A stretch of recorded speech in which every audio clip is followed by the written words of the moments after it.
जय हिंद दोस्तों। 2027 के विधानसभा चुनाव को देखते हुए अखिलेश यादव जिस तरीके से दावा कर रहे हैं, समाजवादी पार्टी जिस तरीके से चुनाव लड़ने की तैयारी कर रही है दोस्तों, समाजवादी पार्टी अखिलेश यादव को बहुत ही कई बिंदुओं पर काम करना है। जी हां, 2022 का विधानसभा चुनाव हमने और आपने दोस्तों देखा है कि किस तरीके से कई मंडलों में तो समाजवादी पार्टी का सुपड़ा तक साफ हो गया था। जी हां दोस्तों, इस बात को आप जानते हैं। आइए दोस्तों, इस वीडियो में हम उन पहलुओं पर गौर करते हैं और उन मंडलों को जानने की कोशिश करते हैं जहां समाजवादी पार्टी को 2027 में सबसे ज्यादा काम करने की जरूरत है और जो अखिलेश यादव पीडीए की दुहाई दे रहे हैं दोस्तों, आइए देखते हैं कि उन मंडलों में समाजवादी पार्टी का ये पीडीए फार्मूला कितना असरदार और कितना कामयाब होता दिख रहा है। किन मंडलों में समाजवादी पार्टी को 2027 के विधानसभा चुनाव में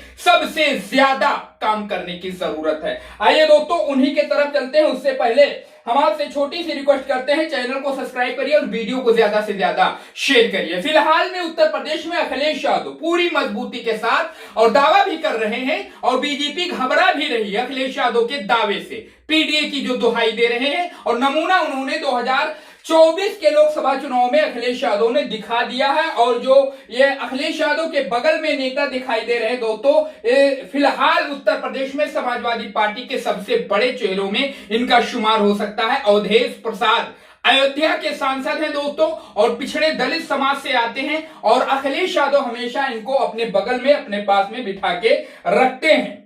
अब दोस्तों, आपके स्क्रीन पर एक लिस्ट में लगा रहा हूं, आप पढ़ सकते हैं, मैं भी आपको पढ़कर जरूर बताऊंगा। मंडल समाजवादी पार्टी का 2022 में प्रदर्शन, और इन मंडलों में जो आपको मैं मंडल बताने जा रहा हूं, इसमें बुरी तरीके से पराजित हुई थी समाजवादी पार्टी। इन्हीं मंडलों में समाजवादी पार्टी को सबसे ज्यादा काम करने की जरूरत है। आगरा मंडल बहुत कमजोर, आप देख सकते हैं, बहुत कमजोर, अधिकांश सीटें भाजपा के खाते में गई और पूरी तरीके से आगरा मंडल में समाजवादी पार्टी को जो है मुंह की खानी पड़ी, हार का मुंह देखना पड़ा 2022 के विधानसभा चुनाव में। बरेली मंडल, कभी बरेली मंडल में समाजवादी पार्टी की तूती बोला करती थी, गढ़ माना जाता था आजमगढ़ के बाद, लेकिन दोस्तों बरेली मंडल में 2022 के विधानसभा चुनाव में समाजवादी पार्टी को बुरी तरीके से हार का सामना करना पड़ा। समाजवादी पार्टी को बहुत कम सीटें मिली, भाजपा का यहां पर दबदबा रहा। चित्रकूट मंडल दोस्तों, भाजपा ने अधिकांश सीटों पर जीत दर्ज की, समाजवादी पार्टी सीमित रही, बस नाम के, मान के चलिए नाम की सीटें समाजवादी पार्टी को इन मंडलों में मिली। कानपुर मंडल दोस्तों, कानपुर मंडल, जी हां, कानपुर मंडल, आपको अगर राजनीति के बारे में कुछ अच्छी नॉलेज रखते हैं तो आपको याद होगा 2012 के विधानसभा चुनाव में कानपुर मंडल में समाजवादी पार्टी का प्रदर्शन कैसा था। लेकिन अब कानपुर मंडल उन लिस्टों में आ चुकी है, कानपुर मंडल उन लिस्ट में आ चुका है जहां समाजवादी पार्टी बुरी तरीके से चुनाव हारी। कानपुर मंडल शहरी क्षेत्रों में भाजपा का मजबूत प्रदर्शन, सपा अपेक्षाकृत कमजोर रही, अपेक्षाकृत नहीं दोस्तों, बहुत बुरी तरीके से कमजोर रही थी 2022 के विधानसभा चुनाव में। जिस तरीके से समाजवादी पार्टी से जो है अंदाजा, अनुमान लगाया जा रहा था कि दोस्तों इतनी सीटें जीतेगी कानपुर में, वहां पूरी तरीके से समाजवादी पार्टी को हार का सामना करना पड़ा था 2022 के विधानसभा चुनाव में। और इन्हीं पहलुओं पर दोस्तों, इन्हीं मंडलों को टारगेट करके, चिन्हित करके समाजवादी पार्टी को अपने कदम को आगे बढ़ाना चाहिए 2027 के विधानसभा चुनाव में। अब आपसे सवाल करते हैं दोस्तों, आप अपनी राय बताइए कि 2022 का यह नतीजा है, 22 में इन मंडलों में समाजवादी पार्टी बुरी तरीके से हारी, 2027 में यहां पर समाजवादी पार्टी का कैसा प्रदर्शन रह सकता है, कैसा दबदबा रह सकता है। उसके अलावा इस बार 2027 में स्थिति क्या बन सकती है, इन मंडलों में कैसे समाजवादी पार्टी जीत सकती है और कितनी सीटें जीत सकती है। आइए दोस्तों, इसी के बारे में बात करते हैं। यह निश्चित रूप से कहना संभव नहीं है, लेकिन वर्तमान राजनीतिक रुझानों के आधार पर कुछ संभावनाएं हैं।